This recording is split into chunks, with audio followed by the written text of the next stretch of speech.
Hi, my name is Shirsavar, and in this short video we are going to talk about how you set up a Siglent SSA series of spectrum analyzers in order to measure the conducted emissions of your product as part of your EMC test.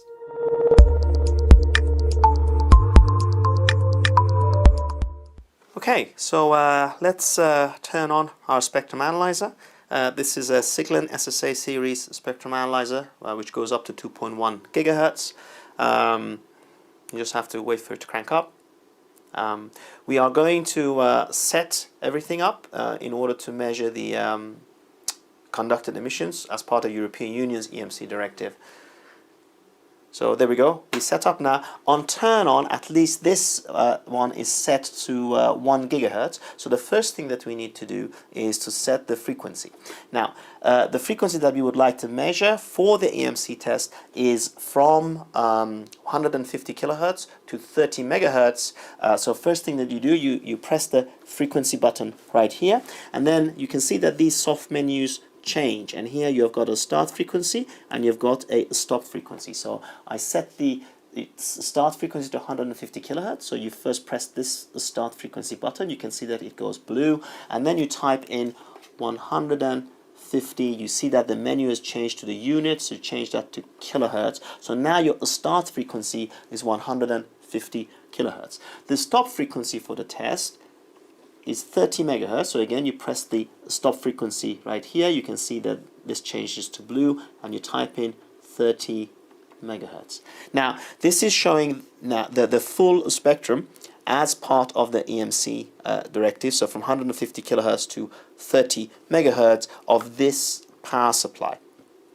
Now, you rarely look at the entire range. So typically what you do is you look at the smaller segments of the frequency range. So I change it from, let's say, 150 kilohertz and I go to the stop frequency of, let's say, 2 megahertz, and then you can clearly see that you have got these peaks. So first we set our frequency, then you press the amplitude button, and you need to change a few things for the amplitude button under the amplitude menu.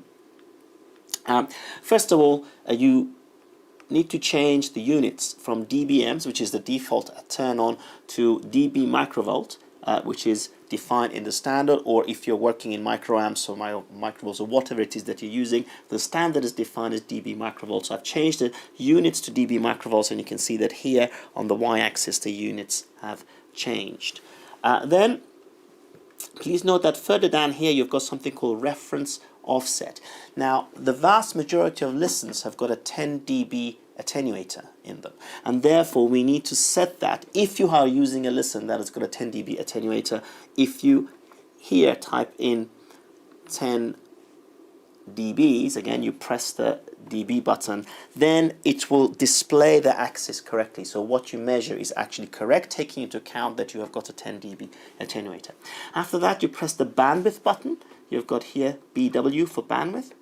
Now, again, at turn on, the type of filter that is using is not the EMI filter. You need to use the EMI filter, so you press that EMI filter. So that is now set up the way that it should be done in a pre-compliance test, but you can see here that the resolution bandwidth, RBW, is set to 120 kilohertz.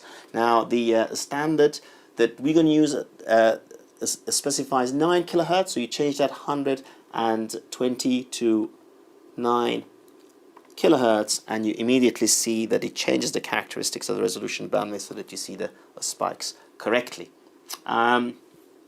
Finally, let's change the frequency back to 30 megahertz.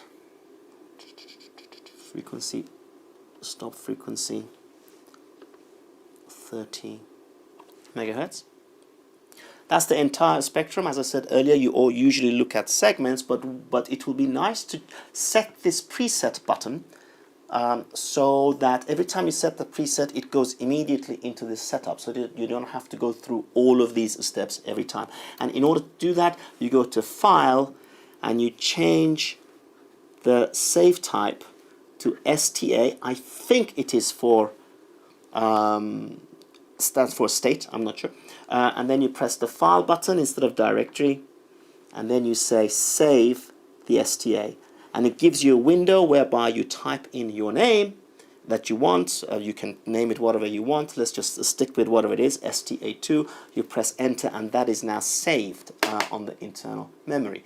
The next thing that you need to do is you need to set this preset button to open the STA2.sta file, and that way it will immediately go into your conducted emissions setup. And in order to do that, you need to press the system button right here. And on the system button here, you've got power on and preset. So you press the power and preset, and you'll see that at power on, it will go to whatever is defined, but at preset, you change that to user. You can go to def, last, or user. So you go to user, and then finally you press user configuration, and it goes back to the files that you just saved. So you can see here I've got STA2, and then if you basically all you do is you scroll down to STA2 and you press the enter, and then every time you press this button it will automatically go to the setup that you have just saved, which in our case was the conducted emissions setup. So let's go back. If you see I press the preset button, it goes back immediately to my 30 megahertz range. I want to look at the smaller one, and therefore I can change the frequency. There we go. That's how we set up the Siglent Spectrum Analyzer. Many of the other spectrum analyzers are similar in the way that they are set up. Thank you very much for listening, and please visit our website for the latest workshops that we run for EMC filter design.